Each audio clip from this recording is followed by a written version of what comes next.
ورنه که بل مسلمان په خفتن باندې خوشاله وي، بل مسلمان په غم باندې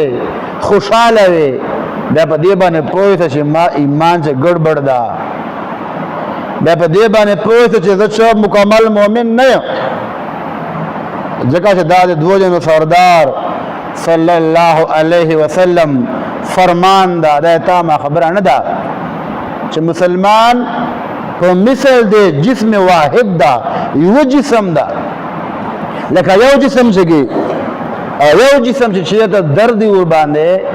د ټول وجود ور باندې درد باندې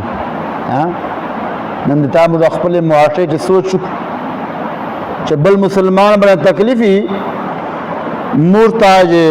خوشی محسوسیږي،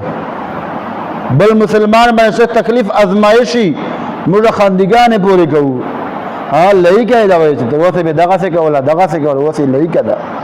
دا نه وایي چې چېرې په کار باندې به ورسي، چېرې امداد به یې کوو، سختي ټیم ده په کار به ورسي، دا موږ نه وایو. چې الله کریم دې موږ ته اخلاص نصیب کړي.